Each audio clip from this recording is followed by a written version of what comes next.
When we compare Zelensky and Putin, they look like two completely different people. One is a goofy entertainer who fell into the lap of the Ukrainian presidency by sheer accident. The other is an evil mastermind who's been plotting his way to the top of the Russian government for decades. Well, not quite. When we look at how these two men really became president in their respective countries, the similarities are striking. Let's start with Putin. We often imagine him as some kind of diabolical genius who planned his rise to power meticulously, and there certainly is some truth to this. Putin joined the KGB when he was 27 years old. He spent 8 years working for them in East Germany, and after the fall of the Berlin Wall, he returned to Russia. It was here that he began making connections that would later help catapult him to power. One of his first big moves was getting the mayor of St. Petersburg elected. This man, however, turned out to be a crook. After a couple of years, Putin was asked to take over the office of the which was basically the new name of the KGB.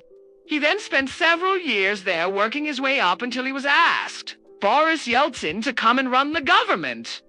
Putin accepted the offer, and after serving as prime minister for a few years under Yeltsin, he eventually replaced Yeltsin as president. So yes, Putin had some help from others along the way, but overall, he did a very good job of playing the long game. Now, let's take a look at Zelenskyy. Like I said, it's often thought that he just accidentally stumbled into the presidency. But if that were true, he wouldn't have become president in the first place. First of all, Ukraine had never elected an entertainer as president before. The idea of a president running around the country making people laugh while wearing a suit seemed absurd. What changed? Well, the answer is that the Ukrainians wanted change. They were tired of the same old politicians who had been running the country for decades. Zelenskyy presented himself as a political outsider, someone who wasn't part of the system and therefore wasn't corrupted by it. The problem was that no one knew anything about Zelenskyy. Was he a good guy or a bad guy? Did he have any political experience? How would he handle the country's economy or foreign policy? To the average Ukrainian voter, it didn't matter. All they saw was a fresh face who represented something new. And so they voted for him overwhelmingly. Now, keep in mind, this didn't happen overnight. This was the result of years of work by Zelenskyy and his team. They created a perfect image for him to appeal to them. In short, they sold the Ukrainians a fantasy. And now it looks like that fantasy has turned into a nightmare. So what does this tell us about Zelenskyy? Well, it tells us that he's a master manipulator. He knows how to get inside people's heads and convince them to do whatever he wants.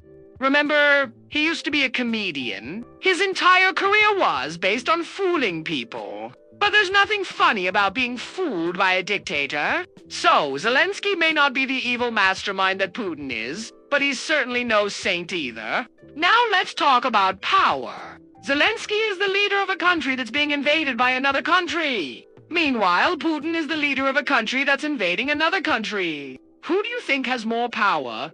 Of course, it's Putin. He's the one who's in charge. Zelenskyy is simply trying to defend his country. However, don't underestimate Zelenskyy's power. Sure, he can't order the Ukrainian army to attack the Russians, but he can inspire the Ukrainians to resist the invasion. He's become a symbol of hope for the Ukrainians. And that's a powerful thing to be. Putin, on the other hand, has a lot more to lose. If he loses the war, he could be overthrown. Zelenskyy has already made it clear that he wants Putin brought to justice for war crimes. If Zelenskyy wins the war, Putin's days are numbered. As far as intelligence goes, Putin wins hands down. He's a former KGB agent. He knows how to manipulate people and gather intelligence. Zelenskyy, on the other hand, is a former entertainer. He doesn't have much experience in intelligence gathering or manipulating people. However, Zelenskyy has something else that's very valuable. Something that Putin doesn't have, and that's charisma. Zelenskyy is able to inspire the Ukrainians to fight for their country. He's given them a sense of purpose and hope. This is something that Putin can't match. Zelenskyy may not be as smart as Putin, but he's definitely smarter than you think. Let's not forget that he fooled the entire nation of Ukraine. He convinced them to vote him into office despite having no political experience. He also convinced them to trust him even though he had no record of public service. And finally, he convinced them to believe in him even though he's been involved in a number of scandals. Zelenskyy is a master manipulator and he's used his skills to great effect. And then there's the question of who really controls the flow of information. These two leaders have very different styles of communicating with the public. Putin is more traditional. He relies on the state-run media to get his message out. Zelenskyy, on the other hand, is more modern. He uses social media to communicate directly with the people. As you probably already know, Putin is very careful about what information gets out to the public. He controls the media and he uses it to shape public opinion. Anything that threatens Russia's national security is suppressed. Zelenskyy, on the other hand, is much more open. He allows the media to print whatever it wants. And he doesn't try to control the narrative. He lets the people decide what to believe. This is why Zelenskyy is seen as the better leader. He's more in touch with the people, he's more honest, and he's more trustworthy. But what about the support of other countries? Well, Putin has the support of a few close allies, but Zelenskyy has the support of the entire world. You don't need me to tell you that NATO and the EU are on Ukraine's side. Even countries that were previously neutral, such as Finland and Sweden, are now considering joining NATO. Putin has isolated himself. He's turned the rest of the world against him. And this is his biggest weakness. Putin is surrounded by enemies. Zelenskyy is surrounded by allies.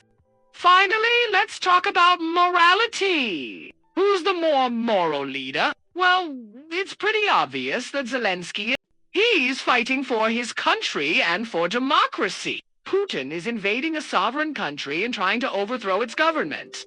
There's simply no comparison. Morality isn't always black and white, though. Sometimes it's gray. And that's where Putin excels. For example, he's willing to make deals with shady characters as long as it benefits Russia.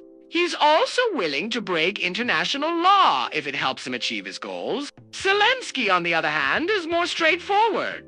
He doesn't make secret deals behind closed doors. He plays by the rules. So, who's the more powerful leader? Obviously, it's Vladimir Putin. He's the one who started the war. He's the one who has the military advantage. He's also the one who's willing to do whatever it takes to win. However, there are other factors to consider. Zelenskyy has the support of the world behind him. He's also the more moral leader. And finally, he has something that Putin desperately wants and can never have, and that's the love of his people. In conclusion, there is no clear winner in this matchup. Both leaders are highly skilled in their own area. However, there are some important differences between them. Zelenskyy is more in touch with the people. He's more honest and he's more trustworthy. Putin is smarter and more cunning, but he's also more isolated and more desperate. Ultimately, it will be up to the people of Ukraine to decide which leader they prefer. Thank you for watching this video. Do you agree with our analysis? Let us know in the comments below. And don't forget to like and subscribe so you never miss another video from us.